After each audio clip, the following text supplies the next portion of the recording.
Ratu, selamat Waalaikumsalam. malam. Saya bingung manggilnya nih Bang atau Bung karena tadi belum dijelaskan antara perbedaan dan Bang dan Bung. Mas aja lah, Mas. Yang juga boleh yang. Ya, oke. Nanti suhu saya panas ke belakang susah kan? Oke. Jadi gini, tadi kan Bang Samsul Ari menyatakan kita harus cabik-cabik dulu pikirannya di malam ini. Cuman pada saat pembukaan Mas atau Yang Rocky Gerung menyatakan bahwa dalam peradilan di Indonesia itu tidak ada perdebatan di pengadilan. Saya kan jadi tercabik-cabik juga pikirannya. Oke. Apa gunanya kita seluruh hakim ini melakukan putusan yang di dalamnya sebenarnya menurut saya ada perdebatan di situ. Tapi perdebatannya dalam bentuk tertulis. Karena memang kita sistemnya beda. Apakah akan dialihkan dari Eropa kontinental ke Anglo-Saxon? Saya pertanyaan begini. Jadi kaget saya kan, wah apa iya kita ini nggak punya perdebatan yang kita selama ini kita putuskan. Nah ini alasannya apa? Yang Rocky Gerung mengatakan itu. Satu lagi. Tentang ecological justice. Kan bukan suatu teori. Ada butterfly, effect, dan sebagai silent spring, dan sebagainya. Saya juga jadi, wah bagus juga ini. Tapi suatu teori tidak ada artinya apa-apa kalau tidak bisa kita terapkan. Hakim di Indonesia menerapkan teori-teori yang bisa kita secara alur berpikir. Nah ini saya tadi tercabik-cabik juga dengan butterfly effect tadi. Air seni bisa buat banjir di Amsterdam. Ya kan? Arizona bisa ke Antartika tadi, ada fosfor tadi. Nah bagaimana ilmu-ilmu yang psychological justice itu, saya tuh tercabik-cabik juga pikiran saya. Bagaimana bisa diterapkan dalam hakim untuk mengadili di Indonesia ini kan kita harus berpikiran ecological justice. Supaya berhasillah kelas malam kita ini kan, seperti itu. Jadi apa parameter ecological justice bisa kita terapkan dalam ruang sidang di pengadilan di Indonesia. Terima kasih.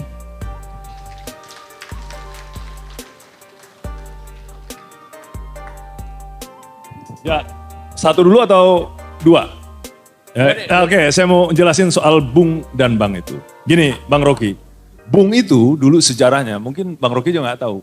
Bung itu dulu panggilan yang diberikan oleh Soekarno kepada Soekarno pada waktu dia dibuang di Bengkulu. Orang Bengkulu memanggil penghormatan laki-laki tua di situ, ya laki-laki itu dengan panggilan Bung. Bung itu sebetulnya Bang. Sama seperti Dang. Itu panggilan-panggilan yang ada di daerah khususnya Bengkulu, Lampung, Sumatera Selatan. Bung itu adalah panggilan kakak laki-laki. Sama seperti Bang. Jadi di Lampung itu masih ada orang yang manggilnya Bung. Tapi Bung itu sebetulnya penghormatan panggilan untuk laki-laki. Lalu karena dianggap waktu itu panggilan itu egaliter rasanya. Jadi Bung semua, ada Bung Hamka, ada Bung Sahrir, ada semuanya itu. Jadi kira-kira seperti itu. Jadi Bung itu adalah sama seperti Mas gitu ya. Sama seperti Daeng, sama seperti Puang ya, panggilan-panggilan penghormatan. Jadi kalau kita manggil Bung itu sebetulnya penghormatan. Ya, meskipun belakangan kemudian itu dianggap panggilan egaliter. Beliau yang paling senang betul kalau egaliter, panggil nama aja nggak apa-apa. Ada beberapa kawan saya tuh yang lebih muda gitu, manggil Bang Rocky ini Rocky gitu aja. Saya nggak kuat lah karena saya belajar pada tradisi ya meskipun dibilang katanya itu feodalism, tapi ya nggak sanggup juga. Beliau ini umurnya 64 ya kan, jauh sekali gitu. Oke, satu pertanyaan lagi dari, aduh lupa. Oke, silakan.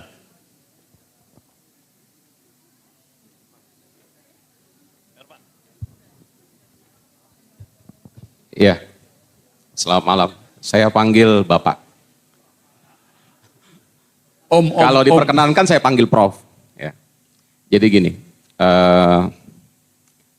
tadi saya mau bertanya yang ditanyakan oleh Ibu Husnul tapi tidak jadi. Karena ini membahas tentang ecological ethic dan ecological justice, tadi sedikit menyinggung tentang niaga. Ya. Jadi pertama tanggapan Pak ya. Saya orang Timor, bapak saya, ibu saya orang Jawa, Pekalongan. Jadi saya banyak menyerap budaya dan culture dari dua daerah tersebut. Nah, itu pertama. Sehingga itu kemudian menentukan dan mempengaruhi bagaimana cara saya berpikir ketika saya menjadi seorang hakim, itu terbawa. Dan karena kita ini adalah hakim Nusantara, tentu cara berpikir kita ilmunya sama, pengetahuannya, tetapi instrumental kerohaniannya atau kerohaniannya itu sedikit bervariasi. Itu yang pertama. Yang kedua, pertanyaan Pak ya. Kami hakim itu diajarkan untuk berpikir secara kritis dan logis. Tetapi ketika menyampaikan, kami harus diam. Jadi kami adalah korps yang diam. Ya, silent corps, dan kemudian kami tuangkan dalam putusan. Nah, kalau yang disampaikan dibandingkan dengan misalnya dengan gaya Anglo-Saxon ya, mereka juga ada yang namanya cross examination. Mungkin debatingnya di situ. Kalau di kami ya sesi tanya jawab, diberikan kesempatan saksi dari pihak penuntut umum kalau itu dalam pidana, dan kemudian dari terdakwa kalau ada. Dan masing-masing kalau dalam perdata ya para kuasa hukum atau prinsipalnya diberikan masing-masing untuk membuktikan. Di situ ada sesi debatnya, ada sesi keberatan. Sebenarnya hanya bahasa gaya atau naming saja. Nah, kemudian gini, saya beberapa kali menonton Bapak ya, cara berpikir Bapak. Yang saya mau tanyakan begini Pak, apa sih perbedaan antara argumen cacat, penalaran cacat, dan siasat cacat? Karena kita hakim ini Pak, seringkali sesuatu yang sederhana kita rumitkan. Dan sesuatu yang rumit kita sederhanakan. Nah, ini yang saya takutkan, karena ini juga terungkap di sini. Begini, niaga itu, saya bawa niaga ya Pak ya. Jadi hakikat niaga itu, pembuktiannya itu harus sederhana.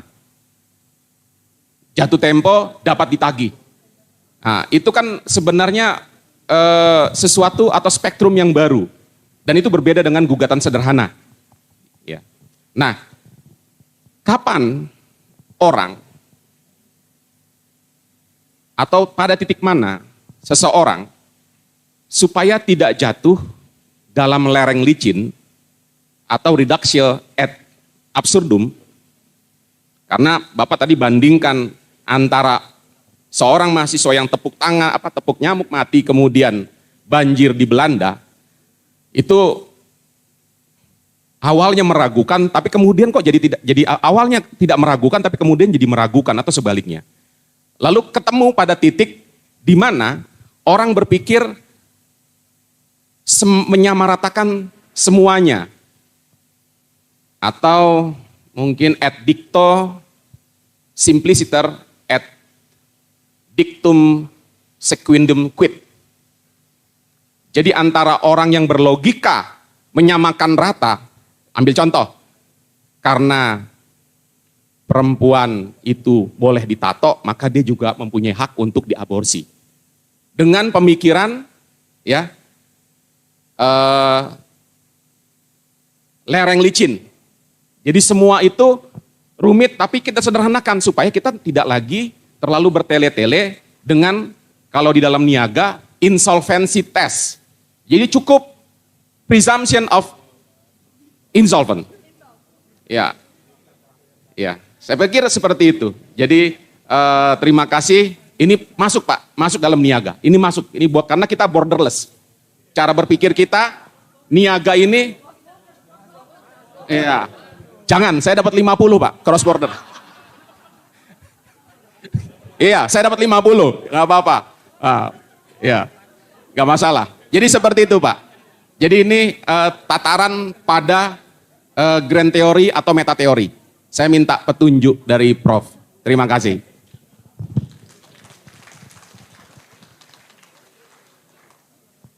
Oke. Saya lupa, rupanya ada di sini untuk berdiri, jadi bisa dapat fotonya bagus ya, harusnya maju di sini.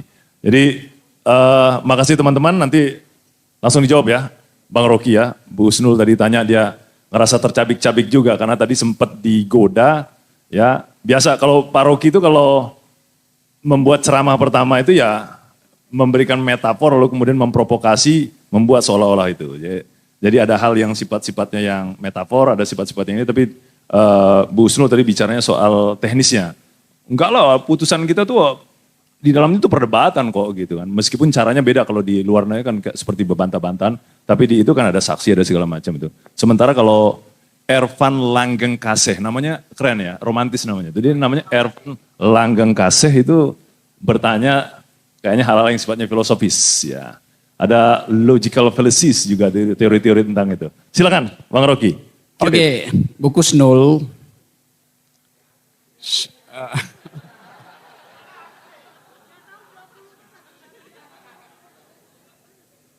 Saya mesti cari kalimat supaya berhenti di kalimat itu aja ya ntar. Saya tidak akan minta maaf kalau saya mencabik-cabik akal pikiran ibu. Saya akan minta maaf kalau saya mencabik-cabik hati ibu.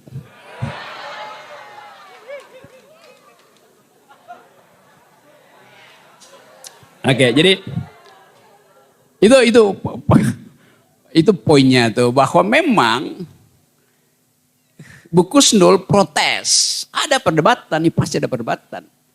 Tapi yang saya ucapkan adalah deskriptifnya, bukan preskriptifnya. Deskriptifnya tidak ada perdebatan. Karena jadi rahasia umum, lawyer antar lawyer bisa selesaikan kok. Jadi yang saya bicarakan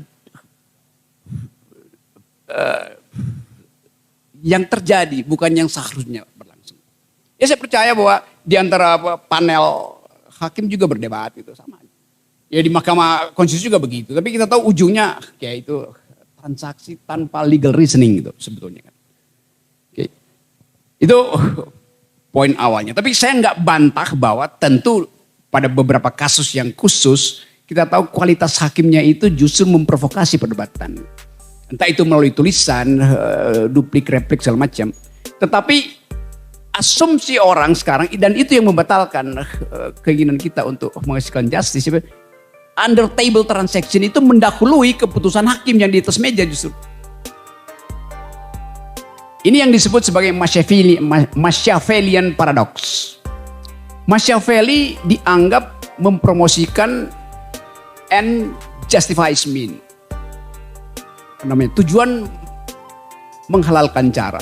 Padahal sebetulnya Machiavelli tidak begitu etikanya. Machiavelli membocorkan apa yang terjadi di istana Pangeran Florence, yaitu transaksinya. Jadi Machiavelli membocorkan sebetulnya supaya jangan lakukan seperti itu. Itu dalilnya itu. Oke. Dapat ya, Bu? Ya memang secara normatif saya juga nggak setuju. Tetapi secara deskriptif itu yang terjadi di dalam banyak kasus. Ya pengadilan niaga kan ada prinsip apa namanya? A pact must be served if and only if the thing yang di assuming di situ masih stand still. Pacta sunt servanda dengan persyaratan rebus sixtandibus. Bukankah itu dalilnya? Nah sekarang rebusnya itu udah berubah. Jadi faktanya juga sebetulnya jangan dipakai lagi. Tetapi rebusnya tidak lagi sixtandibus, tidak lagi stand still. Karena tadi transaksi di bawah meja. Kan itu semua kasus di koran yang dibuka soal itu. Tuh. Tapi saya tidak membatalkan bahwa prinsip a pact must be served adalah hal yang dipegang di dalam pengadilan perdata tuh. Kan di pengadilan perdata orang yang berbohong kan, nggak apa-apa dong. Nggak ada konsekuensi pidana di situ orang berbohong di perdata. Yang penting tadi selesai masalahnya itu, cause claim selesai di situ. Nah sekarang soal yang kedua tadi, soal apa namanya tadi? Ya itu sistem hukumnya memang begitu, tapi kan kita bisa milih sistem hukum kan. Dalam pengadilan perdata apa bisa kan sekarang kita dispute di sini tapi kita minta hakim Singapura yang putusin misalnya. Itu nggak ada soal tuh. Tapi yang menarik dari Pak siapa tadi yang namanya bagus tadi? Ervan Langgeng Kasih. Yang mempersoalkan apa tadi? Ervan. Ya, Ervan Langgeng Kasih. Pak Ervan mempersoalkan logical fallacies. Ya, apa cacat fallacies? Ya, oke dalam konteks itu. Okay.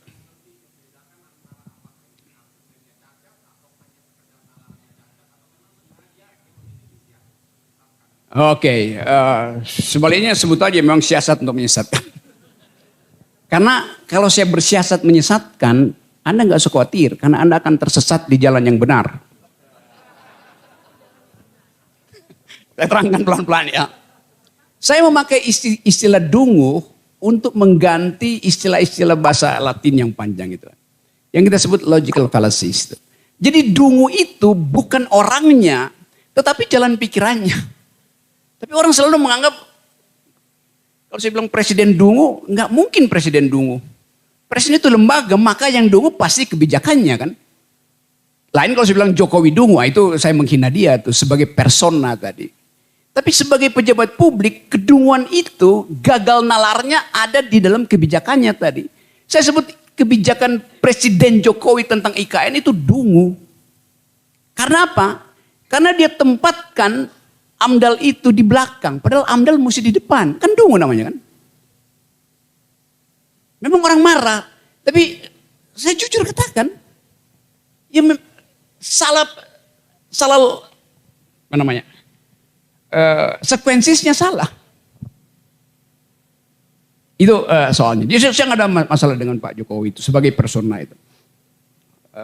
Yang bermasalah adalah soal Anaknya juga datang kan? anaknya datang ke tempat saya justru minta dikritikan. Saya bilang oke, Gibran datang ke tempat saya. Saya kasih contoh yang lebih mutakhir ya. Bagaimana penipuan-penipuan itu dilangsungkan.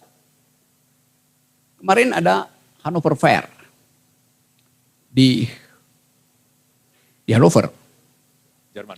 di Jerman itu. Saya tahu isu yang ada di situ.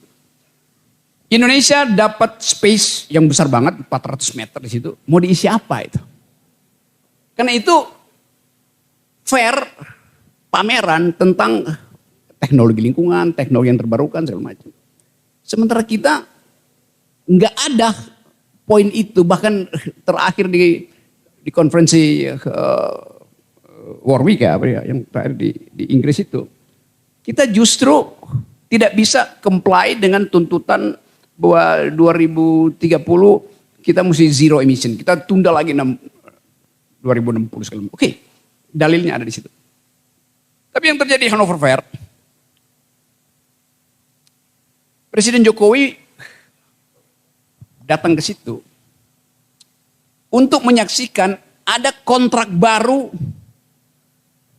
di bidang energi, green economy, antara perusahaan Indonesia dengan perusahaan Eropa. Presiden lihat, tanda tangan kontrak di situ. Sekarang dalam konteks tadi, apa benar itu kontrak yang real time?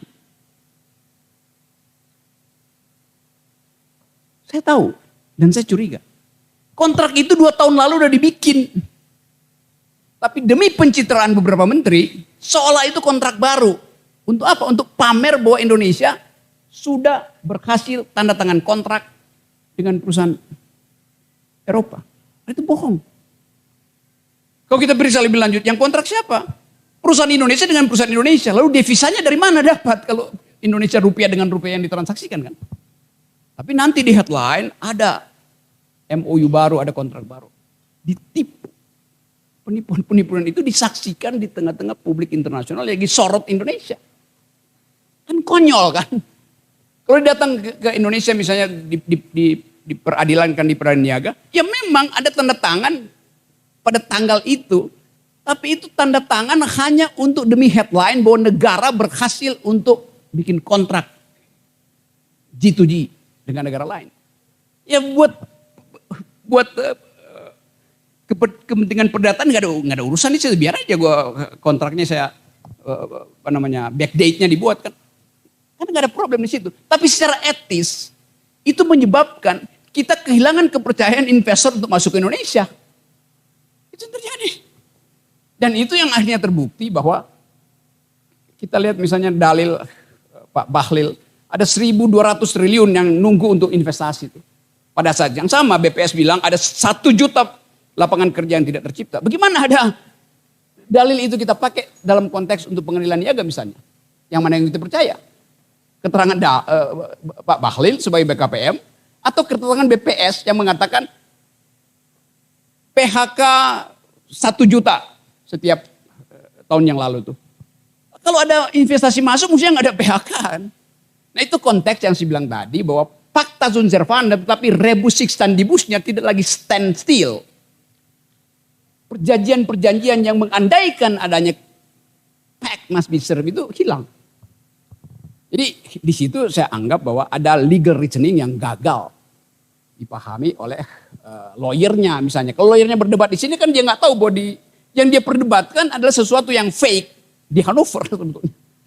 Nah itu pentingnya info tambahan itu diperlukan. Jadi saya percaya bahwa di pengadilan pasti yang dibuka adalah fakta. Tetapi fakta itu sebetulnya sekuensisnya adalah pemalsuan dari awal. Nah itu membutuhkan kecerdikan dan siasat untuk menemukan di mana persembunyian faktual dari dispute itu kira-kira. Itu